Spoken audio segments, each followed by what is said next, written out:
Here with Brendan Walsh, trains East Avenue, and Brendan, you've got this grand-bred son of Medaglia d'Oro for Godolphin, blows the field away in his maiden, and at Keeneland, you go into the Breeders' Cup as the favorite, and it was almost like he didn't show up. What was that like? Well, to be fair to him, he had a good excuse. He stumbled badly leaving the gate. I think, Tyler spent the first half mile of the race wondering if he was okay or not. And by the time he even remotely got into the race was gone. And it was just one of these things where you drew a line through it. So I think that alone summed the race up. Yeah, but you all, thought you had a great chance that day, as almost everyone did, right? Yeah, absolutely. Off of what he had done up to that, he looked like he had a great chance. And I'm sure if he had broke properly, he probably would have run a very good race too. But that's the thing with young horses like that and inexperienced horses. You throw something like that at them, and it's totally different to what they're used to, and they're not that hardened and not that well educated, and as opposed to an older horse that's seasoned. So he just didn't really run a race after that. So now everything's come full circle. He didn't run great in the Risen Star, but he bounced back with a terrific race in the Bluegrass.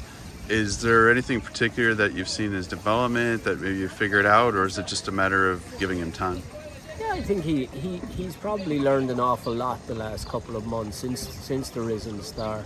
When you get to thinking about it, he probably didn't learn an awful lot last year. Everything came so easy to him.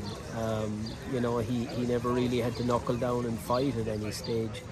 And after the Risen Star, we got quite tough on him, and I think he showed the results of that in the Bluegrass. And hopefully, if he learned from the Bluegrass and he moves forward from the Bluegrass, then I think he's set to make a very big step. And like I said, he looked great in the Bluegrass. He went straight to the lead, ran much better, and that's how he won his first two. Is that the plan in the Derby, to try to show pace? And I don't know. I'm not sure that we need to be as aggressive with him in the Derby. We were aggressive with him in the Bluegrass because I felt we had to be, and give the horse every chance, and he showed us what we needed to see. Whether I don't think we need to be that aggressive in the Derby. I think the horse will go forward because he's a natural forward horse anyway, and we'll try and figure it out from there. Obviously, we've got to see where he's drawn and how everything unfolds in the next 2 weeks as well. Have you trained him behind horses taking dirt to see if that's an option? Or he's trained behind horses all his life. It's never been an issue for him. He's fine. He might even run better through kickback. It's not a concern whatsoever if he ended up back behind a few horses. So it's just the natural speed that's brought him to the front in those races. Yeah, I think so. He's got a high cruising speed, and you hate to ever take that away from a horse. All right. Well, good luck in 2 weeks. Thanks very much.